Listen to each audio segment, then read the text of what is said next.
Love, ang ganda talaga dito sa Paseo, no? Ang daming pwedeng kainan. Saan mo ba gustong kumain? Kahit saan. Basta wag dun sa tugtog ha. Ayoko kasi dun. Ano? Ayun pa talagang ayaw mo dito sa Paseo.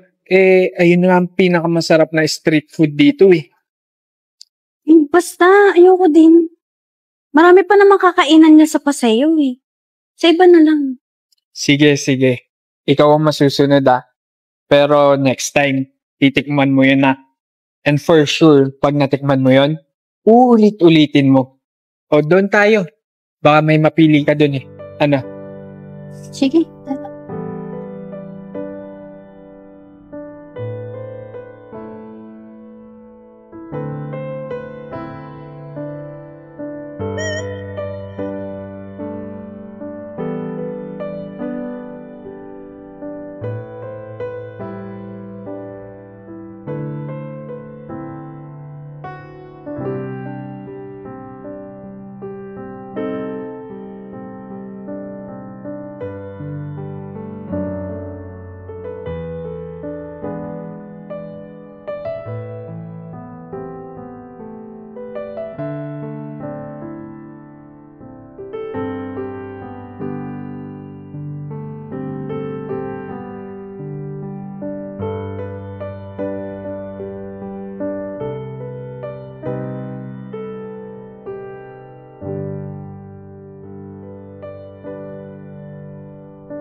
Itay, kamusta ang benta po natin? Oh, andiyan ka na pala.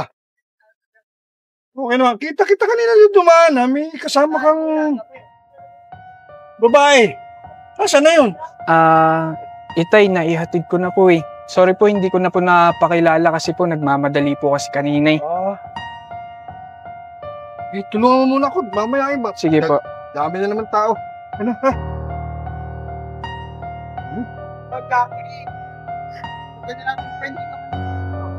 Yung nga tingnan niya.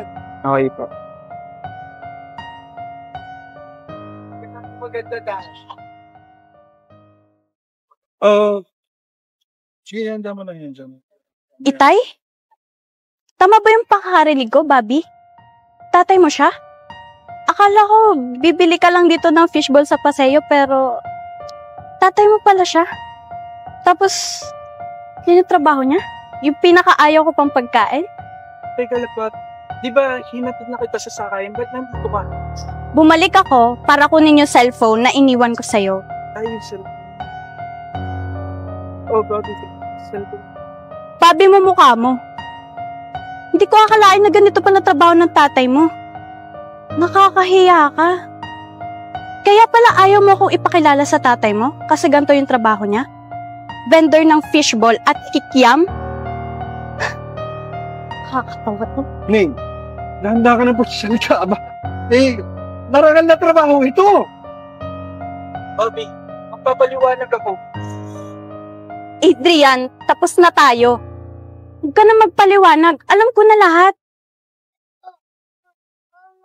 Kaya pa ayaw mo kung pakita kanina. Kahit gawa niya. Itay, tama na. Bobby, makinig ka naman. Di na ako makikinig sa'yo, Adrian. Ayan ang trabaho ng tatay mo. Tapos na tayo, Adrian. Nakakahiya. Di hamak na isang fishball vendor lang ang tatay mo. Paano ka mapapakain yan?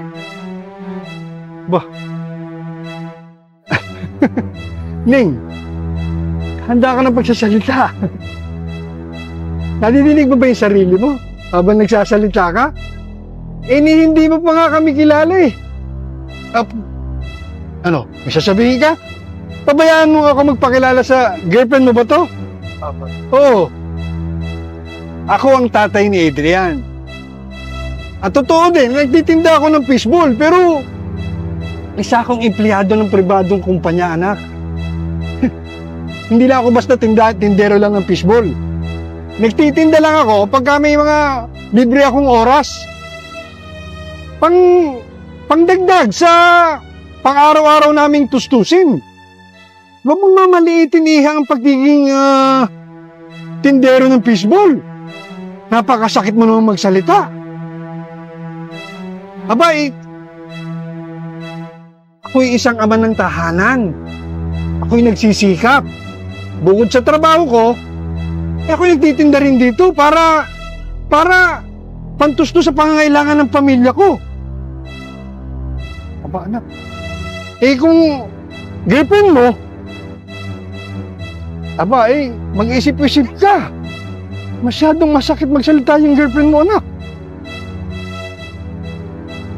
Uulitin ko, ha? Kasi kung ganyan ang girlfriend mo, aba, hindi siya karapat-dapat para sa'yo. At ikaw naman, Iha, tumanda na akong ganito. Minsan, hindi ako kinahiya ng anak ko. Maragal na trabaho ito.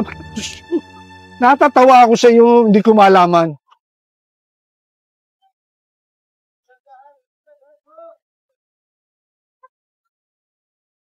Oh, aalis ka na? Teka muna, Iha. Baka gusto mo fishball. Pakakainin kita, libre. Tay, sorry po ha.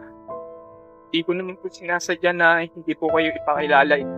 Natatakot lang po kasi ako na pag nalaman po niyo yung tindero tayo dito. Anong masama?